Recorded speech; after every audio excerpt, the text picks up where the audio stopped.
We have an introduction, I guess. By Jessica Miller. Well, we're happy to give a warm. Can everybody hear me? Yeah, but we can't see you anymore. I was like, no, I stood up. Okay. Can you hear me? Here's. There you go. I'm excited to introduce Nancy. Nancy is a native plant grower and soil scientist extraordinaire. She shares some of her knowledge with us today. Nancy is a member of the Northfield Wild Ones and prior member of the Twin Cities Wild Ones chapter. Nancy has supplied many gardeners with conversations as well as plants over the years, full of tidbits of great knowledge in each chat. Big welcome and looking forward to learning more tonight. Okay. Should I full screen this or does it make any difference? Okay. So that'll help you see. Where is it?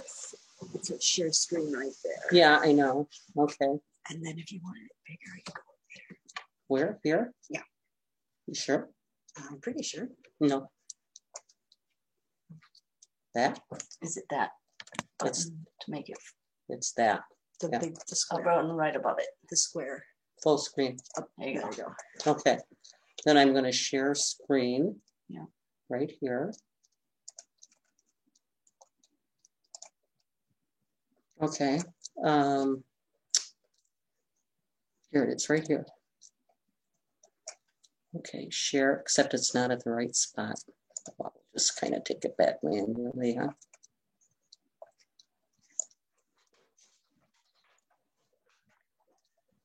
Sorry, folks. You know, I told these two other wonderful women that were here that the reason that they're here is because I'm a total techno idiot.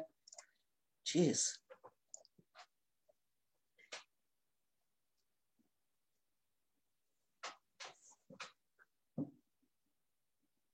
Okay, so seed starting tips.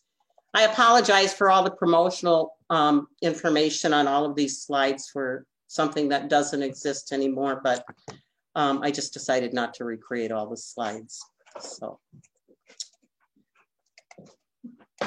this is the part where I'm going to tell you what I'm going to tell you. They tell me if I'm doing a talk, the first thing I should do is tell you what I'm going to tell you. So we're going to talk about seed starting tips, and we're going to talk about container seeding, seed preparation, germination, media containers, sowing, temperature and light, watering, hardening seedlings, and then some about direct, if you choose or prefer to direct sow into your garden. The last thing I want to do, what I always like to end my presentation, giving you my favorite sources of information. So. Nancy, you might want to hit play the slideshow so we don't see all the side. Oh, okay. Thank you. Well, does that accomplish it? There we go. Okay. Thank you. You're welcome. So, why do we want to grow from seeds? I think low cost is a very good reason, and it's at the top of a lot of people's lists. You can get a lot more plants for a given amount of dollars. Local genotypes. I know a lot of people who grow plants from seed that might be collected from a prairie remnant or something, and what they want to do is grow those plants out so that they have a larger source of that local genotype seed. One of the reasons I think is really significant is to learn to identify what a seedling of a given plant looks like. I actually think identifying seedlings is one of the missing pieces in a lot of the native plant conversations. My favorite reason, though, is the challenge and satisfaction of just having done it, you know? And then to kind of tie into where this conversation is, or the presentations that led up to this, is to prevent transfer and movement of invasives. That might be jumping worms. It might also be invasive plants that can come in with root segments, things like that. So. Seeds. You know, I tend to think of plants and seeds somewhat like children. They are all very different. They have different personalities. They come in different sizes, different shapes. I mean, we have things like cardinal flower down here and the pussy toes up here. They are just minute, as in don't sneeze while you're working with these seeds.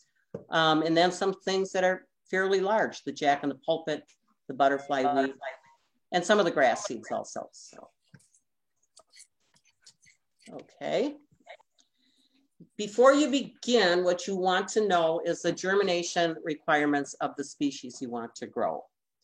Many of the native species require pre-treatment. I actually think I'm probably talking to the choir a little bit here on this one. I think most people who are native plant enthusiasts know that stratification or going through the winter or a cool, moist period is required for a lot of the native species.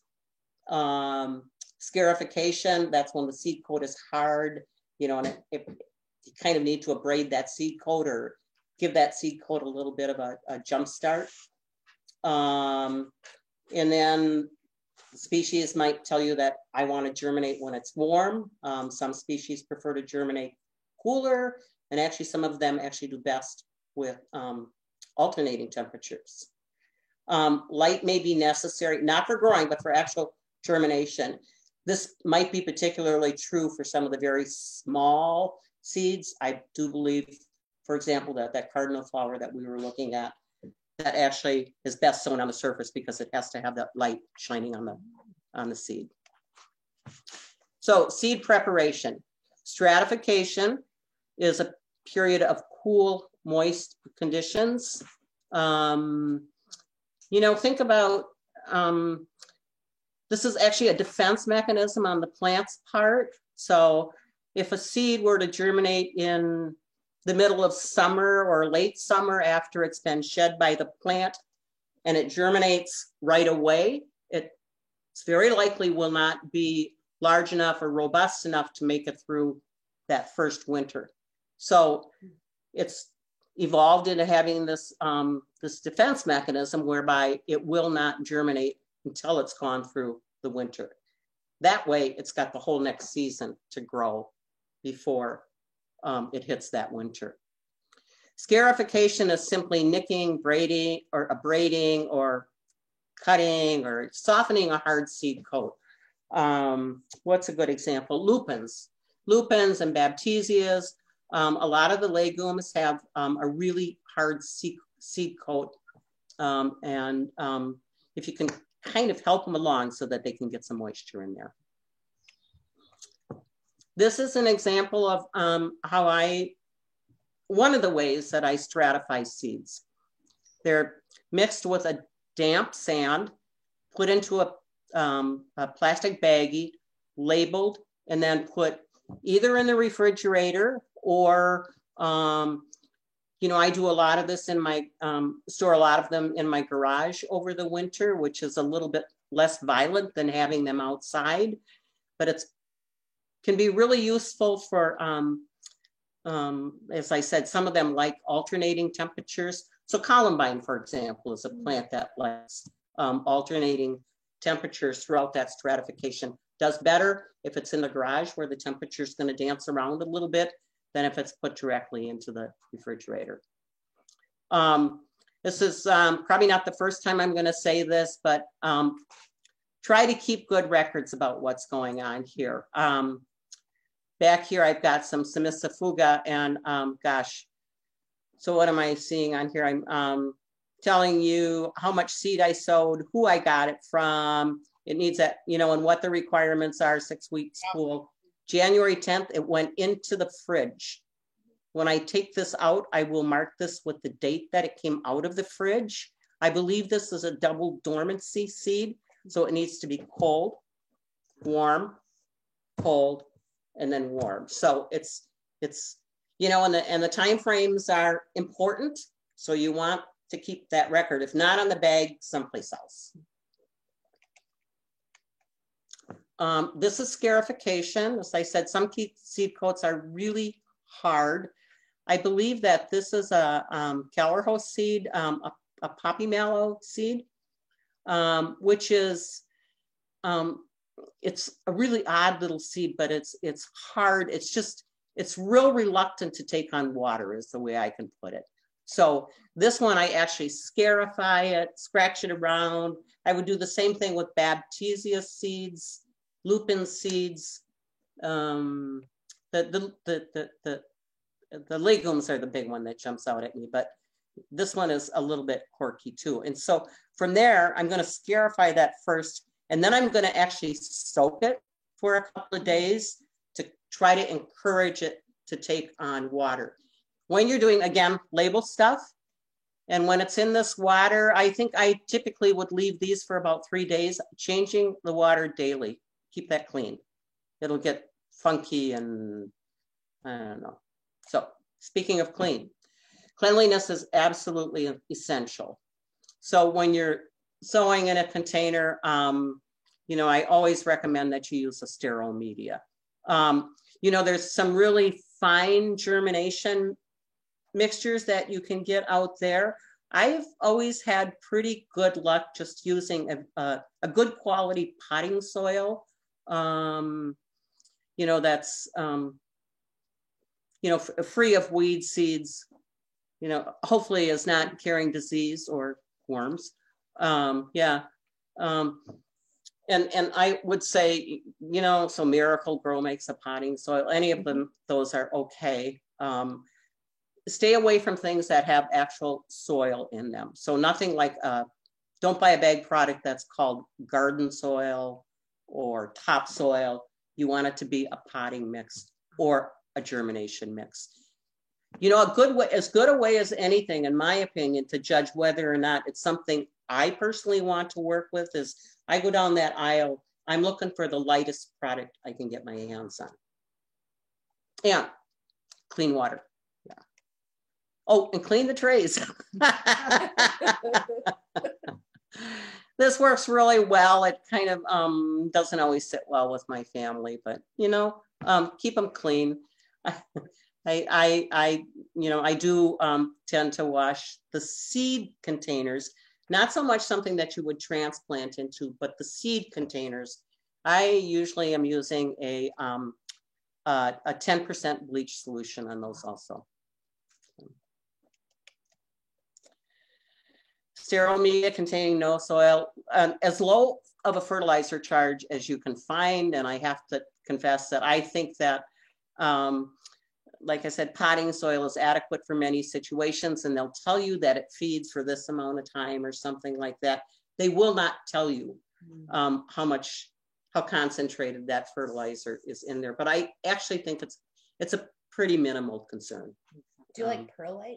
Do I like perlite? Well, perlite is it's a component of all these mixes generally. It's what's going to keep it lighter weight and freer draining. You know, quite frankly, in a container, just like if you put garden soil into a container and try to grow anything with it, in my opinion, it quickly becomes adobe. Yeah. And wet media before sowing. This is kind of an odd little quirk that I have. I don't know that everybody would agree with me, but sometimes the media can actually slake water or not wet real well. And, you know, the last thing I want to do is put some very fine seeds down onto a surface that's kind of dry and then water it in and have the seeds kind of, you know, you get this film of water on the top. It doesn't, you know, and then they're swirling all over out of the tray, whatever. So I would, you know, when I was doing a lot of this is my setup in the basement with tons of trays and trying to water where it's not going to go everywhere. But I would always water the night before I was going to plant. So, do you have a special tray too that you particularly like? You know, I've used lots of different trays, you know, and I've actually used, these are plug trays. So there's 128 little cells in most of these. You can use there's nothing magic about this. You know, I was doing this as a business, and, you know, just uniformity works when you're trying to mass produce stuff. So I did a lot of this. You know, if I was just trying something for the first time myself, I might use something smaller or just an individual little pot to see what I can learn along the way. But this was my standard go-to. But like I said, there's nothing magic about it. You know, the next size down from this is a 200. You know, 200, this has 128 little cells there, the next one down. And I did learn that, you know, the cell gets, you know, the more easy it is to have disaster, let's put it that way. One day of not watering, you can kill everything, sort of thing. So, yeah.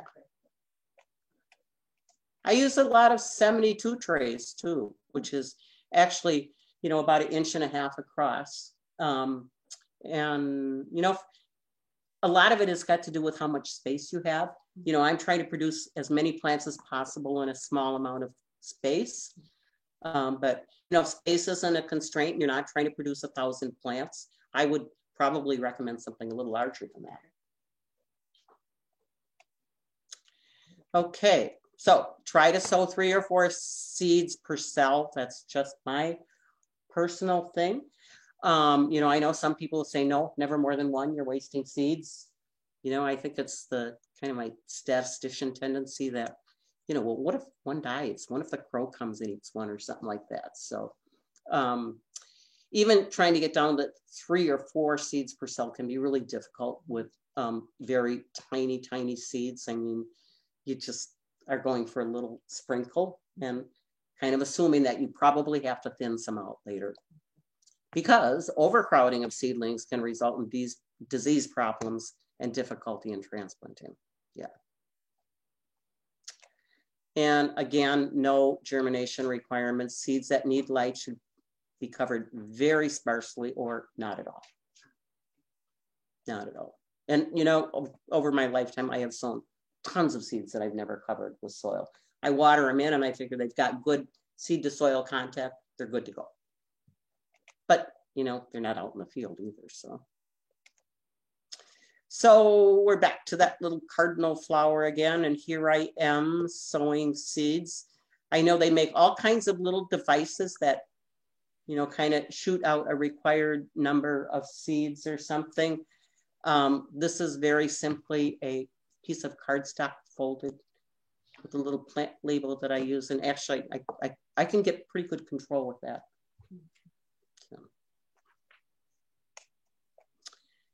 Which, you know, this works. Actually, that couldn't be the cardinal flower because that needs stratification.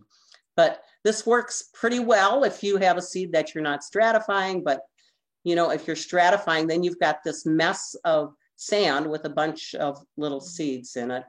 You know, again, there's nothing scientific about this, but this this worked really well, just putting a little dab of that mixture onto each cell surface.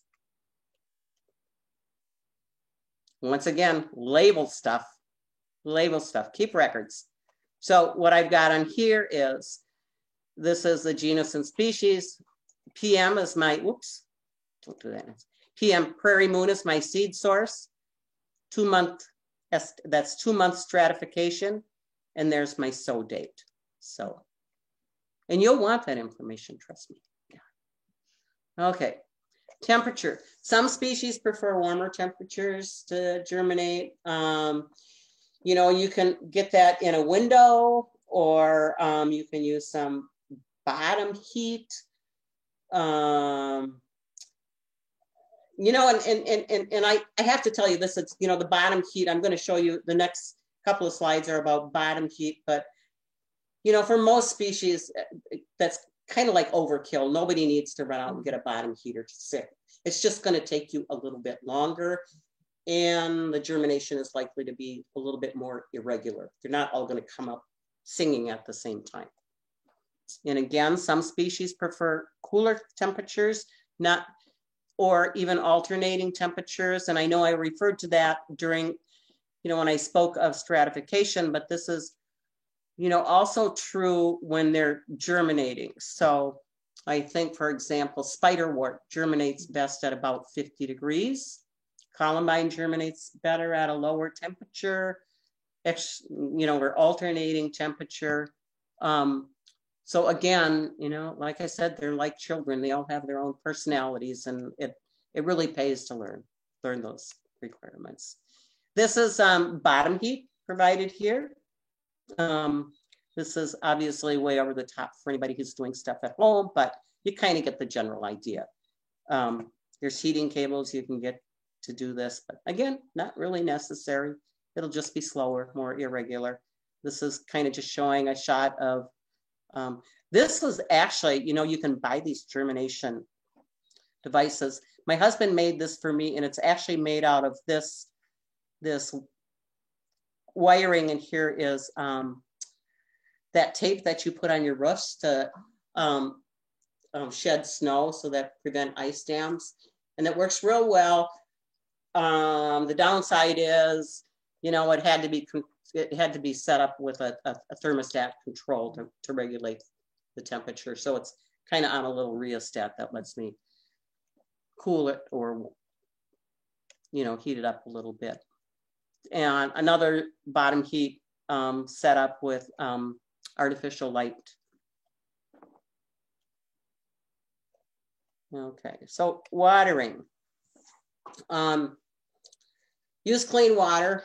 I know for folks who live in the cities and have chlorinated water, I think we've decided not to talk about that, didn't we? Because, yeah, I was supposed to remove it. There's mixed.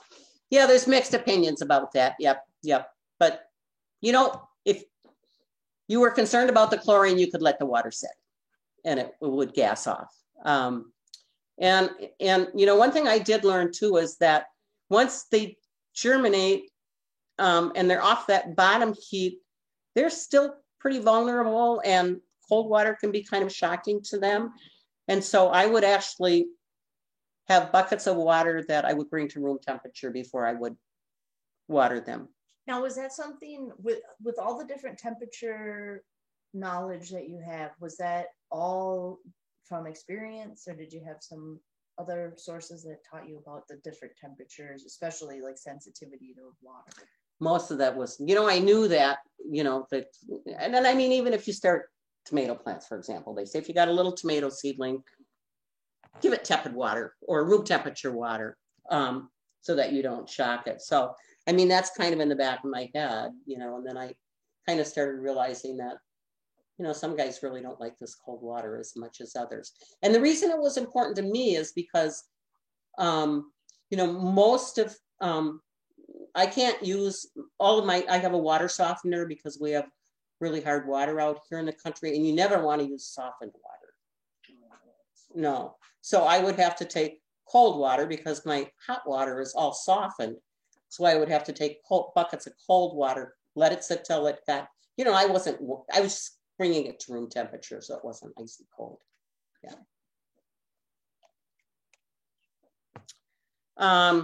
Think gentle, a soft sprinkler or spout will limit seed washing and seedling damage. I think that, you know, I still to this day use this old galvanized watering can that has the nice gentle spray on it. This is not a place to take, you know, your garden hose with a, with that big jet of water on it, yeah. And then keep seeds consistently moist until germination occurs. You know, you can use humidity domes, plastic sheeting, that sort of stuff. I actually kind of moved away from doing that on almost anything because, you know, it's so easy to encourage algae growth, or it's just cleaner with air moving across it. Very few things that I would use humidity domes on anymore. So, but I know it's done a lot in the trade. So, okay, this is an important thing. Once the seed, you know, if you are using that bottom heat and if you are using humidity domes, my opinion is, as soon as they're up, get them off that bottom heat. That's a germination requirement. It's not a growth requirement, and can actually be detrimental. So get them off the bottom heat, get them in some good light. And watering, and you know, actually, I would say this is true for almost all watering you do, whether it be seedlings, container plants, in your garden, anywhere. Water thoroughly, and then allow the surface to dry out almost. I mean, not parched, but almost. What you don't want is just to do little dabs of water repeatedly. So. Is rainwater okay? I would not use rainwater for germination. I would be concerned about its cleanliness. You know, if you're collecting it off a roof or something like that. You know, I know roofs today are treated with copper to prevent, you know, green algae from growing on the roof. I'm not sure that copper would be a good, you know, once the plants are up and growing a little bit, then I think rainwater is a beautiful water. I'm just concerned about what's might be getting in there. You know, what you don't want is any bacterial growth or anything like that at that very small, vulnerable stage. Use extreme care with fertilization. And as a matter of fact, you know, if somebody was starting out the first time with this, I would say don't fertilize at all. Just depend on what's there in your media. You know, and especially in the very early stages. I mean, I can't think of anything that you would want to fertilize until it's a month, actually 2 months along or something like that. That, you know, and the issue here is soluble salts. You know, the fertilizers tend to be, you know, they dissociate, they become salts. I mean, and the salts are really damp at that very, very tender, just germinated states. You can kill them easily. Okay.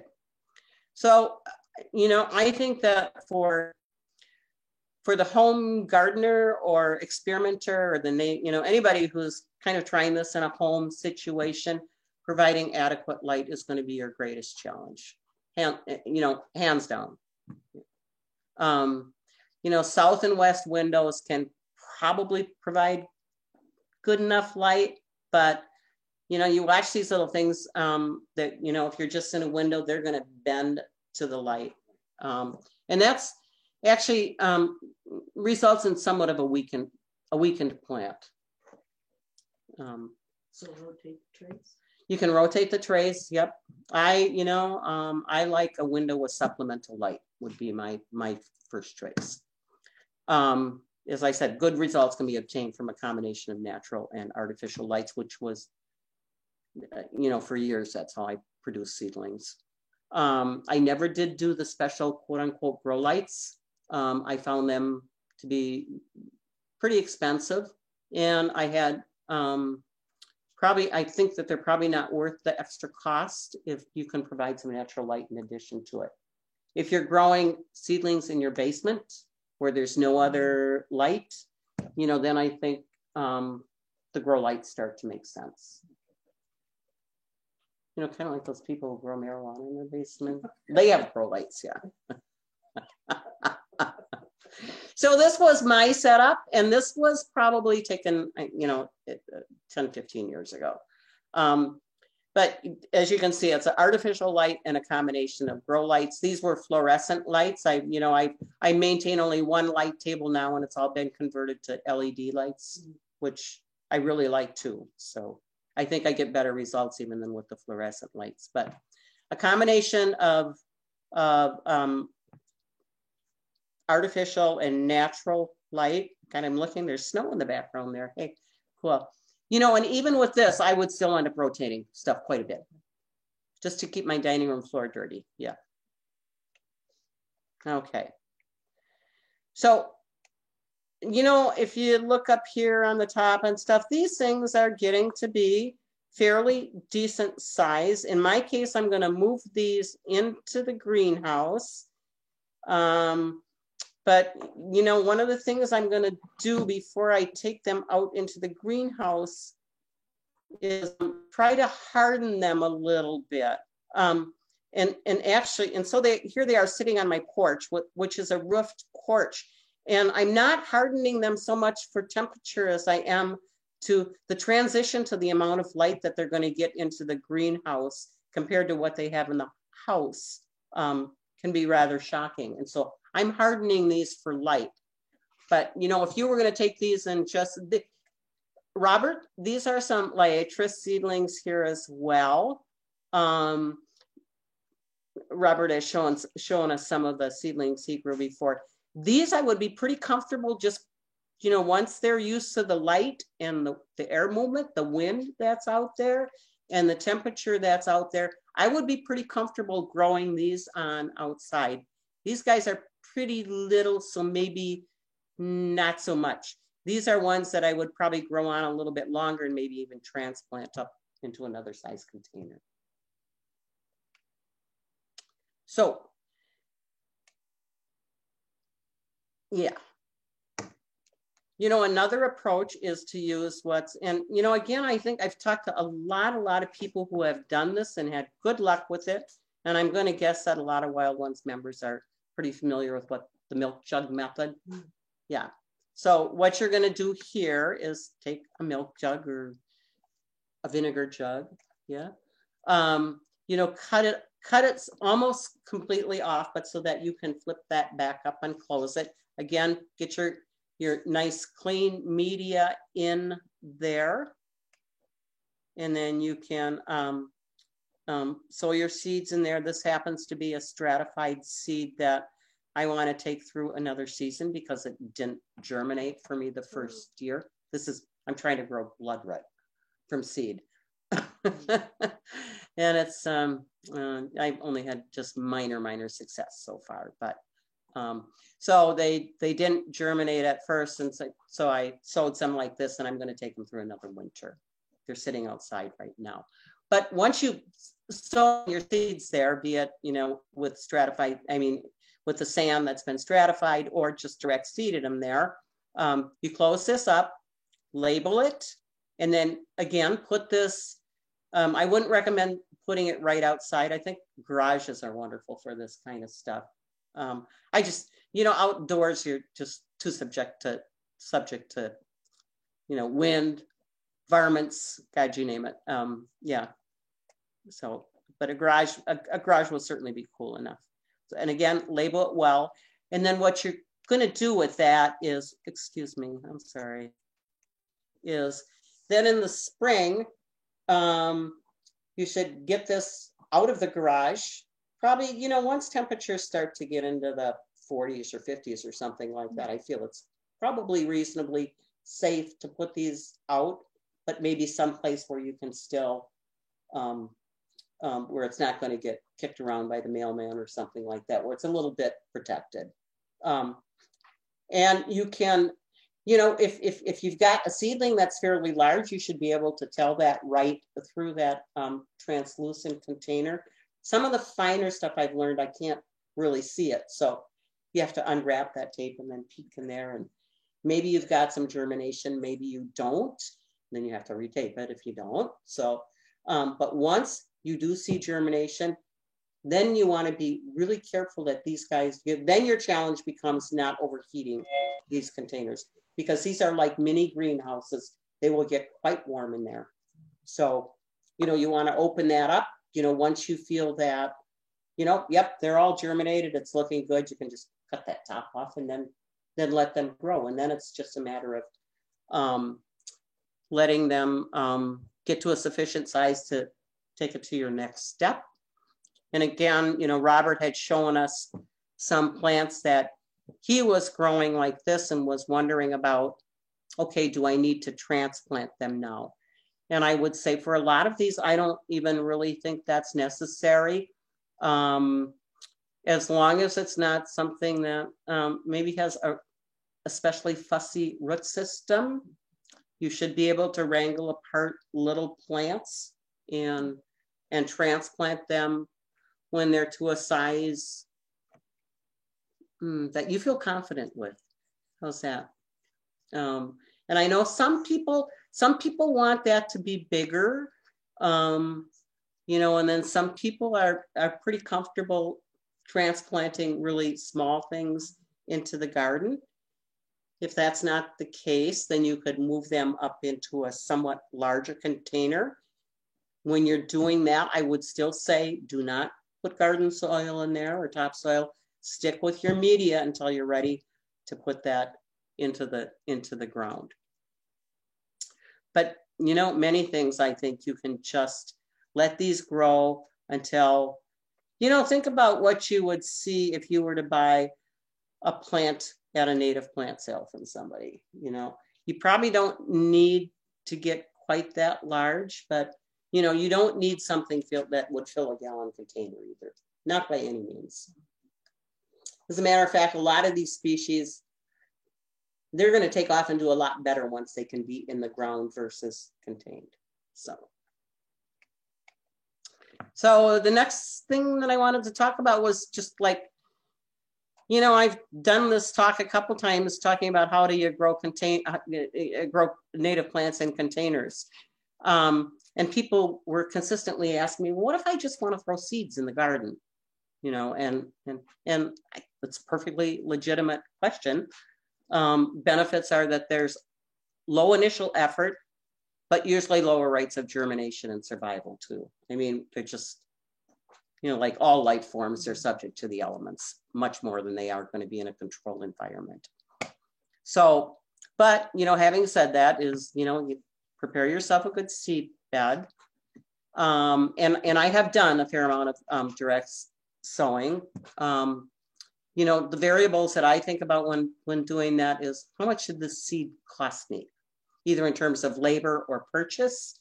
You know, so if it's a seed that, you know, maybe I spent $3 for 10 seeds, I am really hesitant to just throw that into the garden. Things like some of the grasses, the larger seeds, and the easy germinators like legumes, coneflowers, asters, liatris, goldenrods, milkweeds. Those I think are pretty good candidates for direct seeding, either because they're large and so you don't have to be so concerned about where they might wash away to, or they're actually pretty inexpensive ones that I selected out there too. So, again, the best sowing time is going to be dependent upon the germination requirements. So if they do require stratification, you either want to plant those late in the fall, early winter. I can tell you that there are very few species that require more than 60 days of stratification. There are lots that you can get by with 30. Almost all of the Asclepias, you know, the milkweed family, they're all like in that 30-day range. A lot of the liatris will be 30 to 60 days.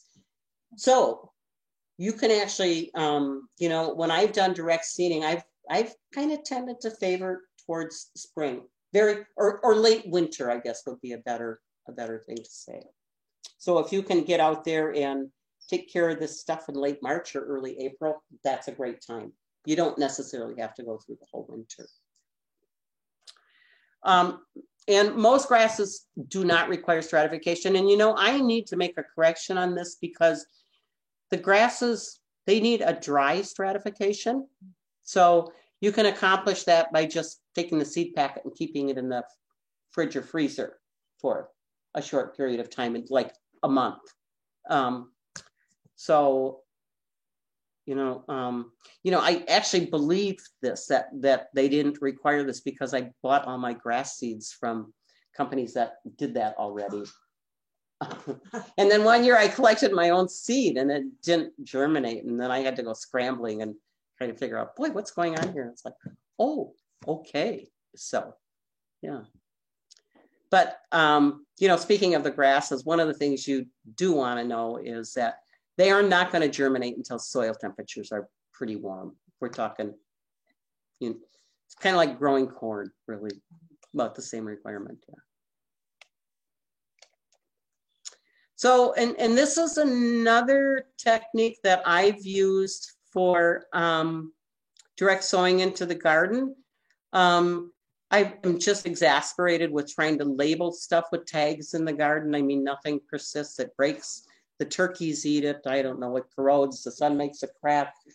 Really, the turkeys eat those little labels. So these are actually, you know, and I used to do this with tin cans. But, you know, it's hard to find tin cans that you can cut the bottom off of anymore because they're manufactured differently. So this is actually just like about 4-inch tall segments of PVC. You know, all this is doing is defining the spot where I've put those plants down. I know that this looks like really special soil in there, but really it's just put across the top to cover the seeds. It's, you know, there's nothing special going on here. This is really just a way of me knowing exactly where I planted that seedling. And that little circle will actually prevent me from you know, destroying it with a tool if I'm weeding in the garden or something like that. So I've had really good luck doing this with native lupins, which don't like to be transplanted very much. And so this way I can sow it directly in the garden. I can tell you that native lupin has got a root about 6 inches deep before the top is even an inch tall. So this works really well for them. And there's no labels there after I've told you repeatedly to label. But you know, I do make pictures and go, this is lupin in this little circle. So yeah. You know, and that's where I'm going to end. I know that there's some questions about, you know, okay, how about transplanting these to another container? And I think we'll field those in the question and answer period. But before we do that, I always like to end with some of my favorite resources. You know, I am largely self-taught in this, and I think that self-teaching process that's as meaningful to me as actually growing. I just enjoy it immensely. So let's see, let's go to the bottom a couple first. So believe it or not, Ontario Rock Garden Society, they have an amazing germination database, as does this Tom Clothier. It's not all native seeds, but they certainly include a wide selection of native seeds. You know, and then the top two, you know, I can tell you, I've been doing this so long that, you know, I used to have to rely on print materials because the internet was not available. One of my all-time favorite gardening writers is William Kalina. He used to head the New England Wildflower Society. He's got fantastic books out, and he has a series of 3 of them. And the one on wildflowers has just an amazing index in the back that gives good information on germination and other methods of propagation, be it division or you know, doing cuttings or something like that. So plus he's just an absolute joy to read. Prairie Moon Nursery Catalog has been my Bible for 25 years, hands down. You know, I tell everybody, get that catalog. I'm not telling you have to buy anything from them, but that catalog is just a wealth of information, not just for germination requirements, but also for, you know, just selecting plants that you want to grow because it gives you season, height, you know, bloom time, color, whether or not it attracts pollinators, just a ton of information. And I know now that they have amazing little video clips at their on their website too about, you know, how they do stuff and how you can do stuff. So yeah, with that, I think I'll close and take questions. Wow, 45 minutes on the money. Oh my gosh, Nancy, thank you so much. Somebody mentioned should we put you on here too or no? Hi, Vicki. Prairie Moon's website also has some information. Yes. Like you said, hard copy versus now you can internet it. Yeah. I'll come sit next to you. Yep. Really. Yep. Here, you want to go over here? Sure. Yep. Feel free to type questions into the chat, or if you want to unlock your microphone and just voice your question, please feel free to do that too. Just Joanne. With my Prairie Moon order, I seem to get a packet of prairie clover. That's their free packet of the year. Yep. So tell me how to plant it. I would direct, it's not that challenging. Easy peasy, just sow it. Just sow it.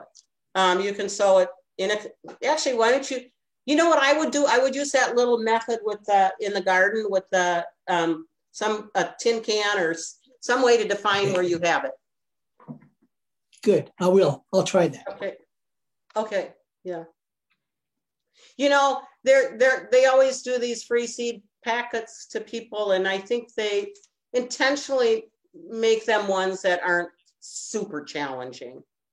They're the ones that, like I said, they're fairly easy to grow, and they're not hugely expensive. So those are good candidates for, trying out direct sowing right away, or I mean, beginning. So how do you get the PVC pipe out without disturbing it when you're ready to take it out?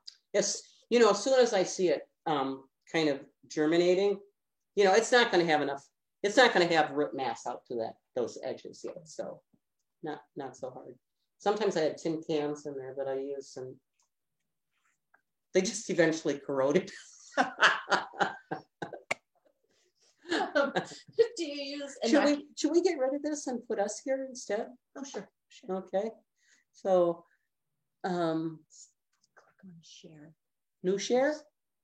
Stop sharing. Do you see a stop share? Oh, red button. Stop sharing. Thanks. How about that? Do you use inoculation on your legumes? I do. Yes. Do you have to use them on the lupine then too? Yes. I actually, if I'm direct sowing into the ground, I would not use it. I'm relying on nature to have had that there. My lupine died, and I figured and I had added inoculant, and I figured it was just wrong plant for the right spot. Probably more the wrong plant. It's hard for me to believe that the inoculant would kill it, if that's what you're saying. No, I don't think the inoculant killed it. I think it just didn't work. They're not that easy, really. That's reassuring. Yeah.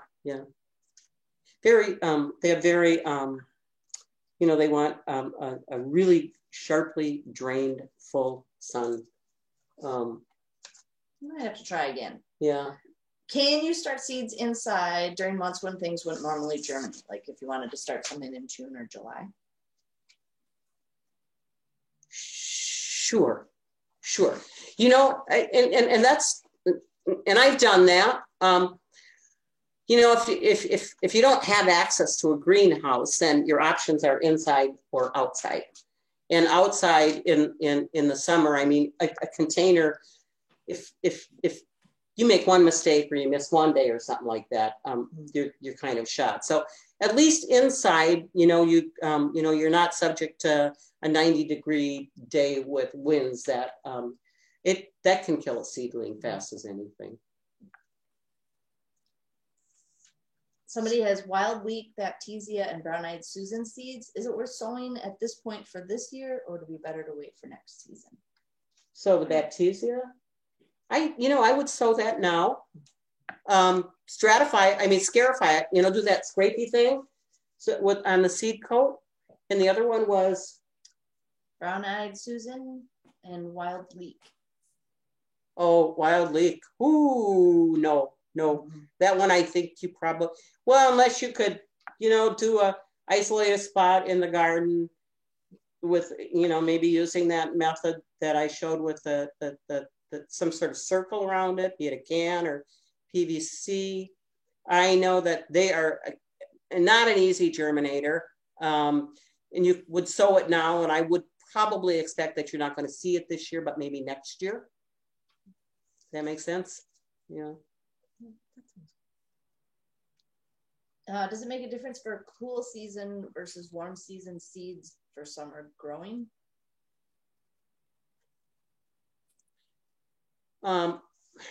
Boy, I'm not sure I understand the question. So cool season versus warm season.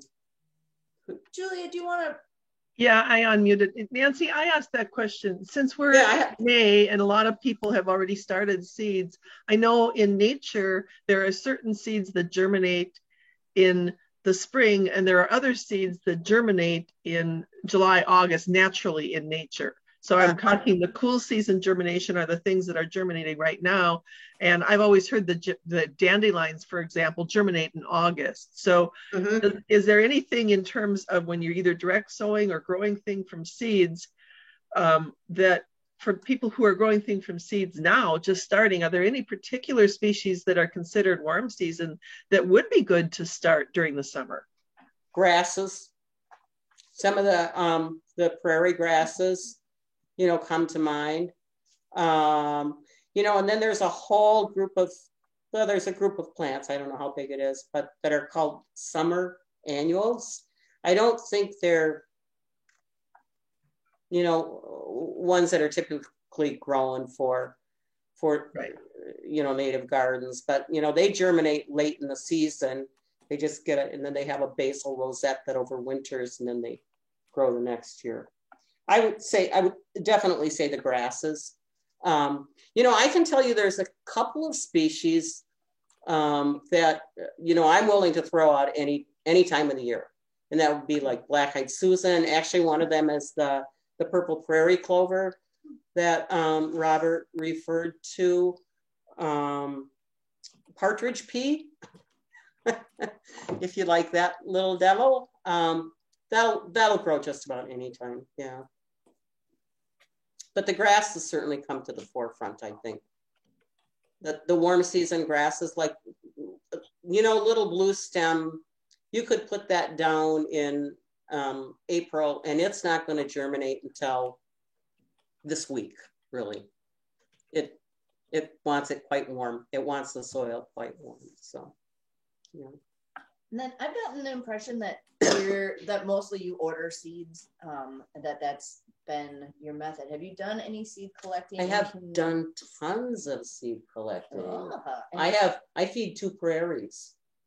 Yeah, so I've done tons. And I've always collected my own seed too. You know, yes, I purchased seeds originally. You know, I would purchase them from Prairie Moon, and then I grow some on, and then I have my own seed source now. And even for species like that aren't going to do well in my particular yard, you know, I make mental notes about Judy Corrigan has a great crop of cardinal flower. I'm going to hit her up this fall. So, yeah. No, I've done lots of seed collecting. We actually do a seed collection on our prairie down here. That's how I know Robert. Spring ephemeral tips, seed collecting tips? Yes. Lots of observation, because so many of them, you know, you need them ripe, but you know, they're ripe. You've got about a week window to get them.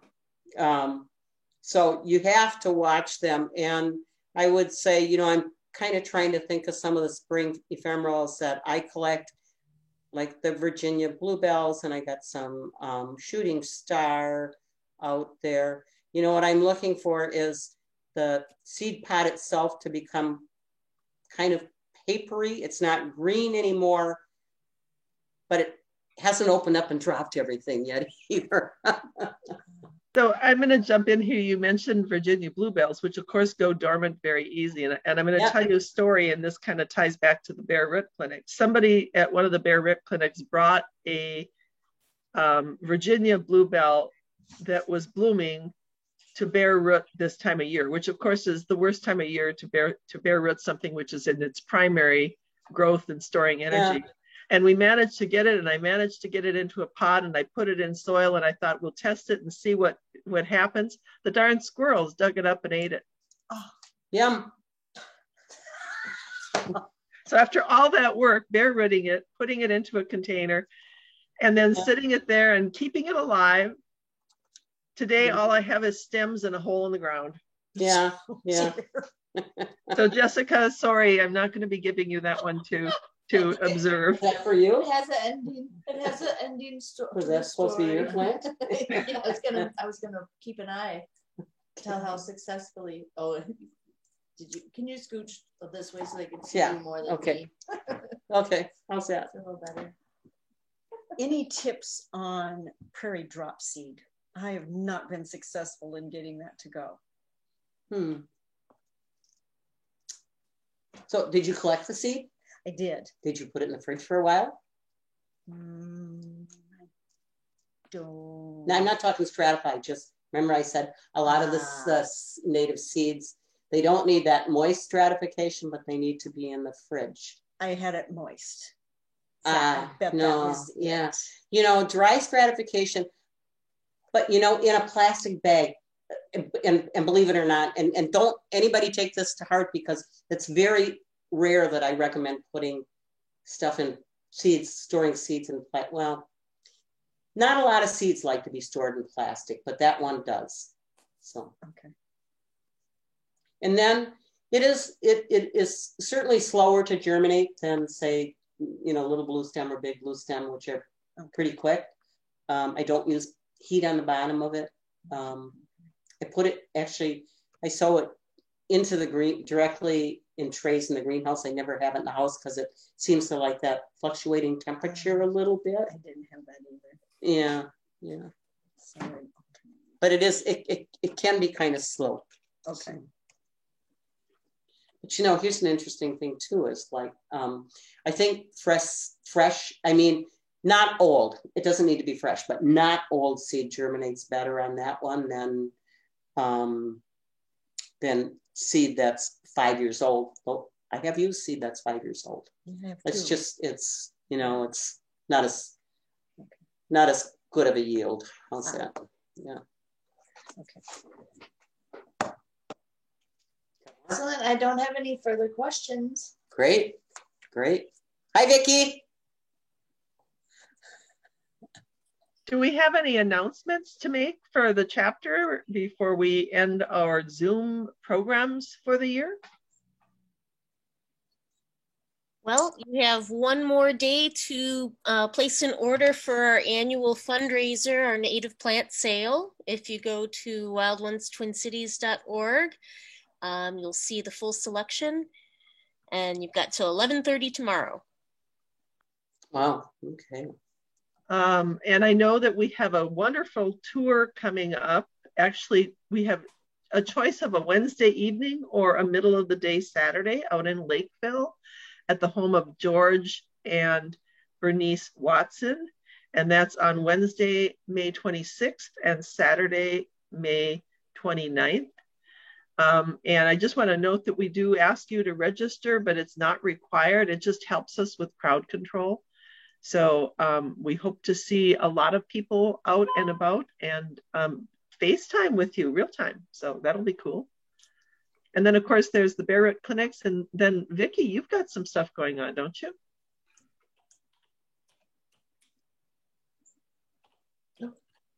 You're muted, Vicki. You're muted. You need to unmute. No, I unmuted. I just had to get to the button. Knew what I was doing. Hi, Nancy. Hi, Vicki. It's a delight to see you. I don't do the technology Good very to well see either. you, as always. Yeah, we'll have to see each other in person.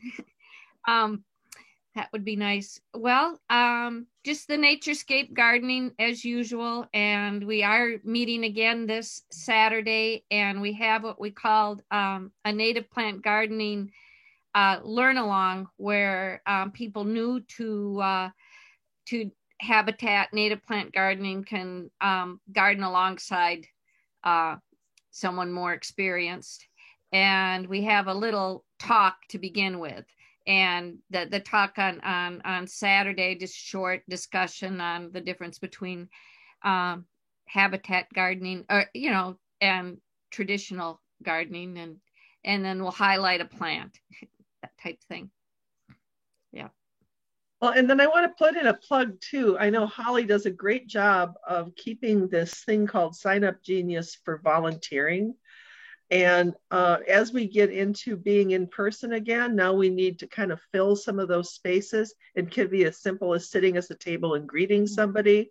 It can be helping out up on the plant sale. On the website, there's a volunteer right at the very top, I think. And if you open that up, it's going to give you all kinds of options of ways that you can help us keep our chapter healthy and alive. And make the events that we have run smoothly.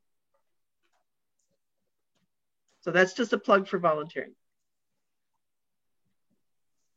I have an announcement. This is Debbie Hansen, and I own Naturally Wild, which is a local native plant nursery in Southwest Minneapolis. I am looking for a new location to sell my plants in a retail space where I can keep the plants during the growing season and possibly year round. Has to be zoned for retail, preferably in my neighborhood, and a place that can be fenced in, like a back or side yard of an existing business would be ideal, with indoor space, a little bit of indoor space available too. So if anybody has any ideas, please let me know.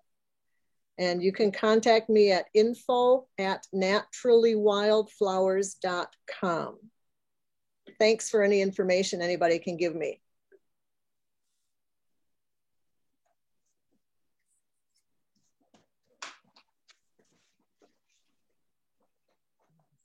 So I believe that is the end of our presentation and meeting for the day.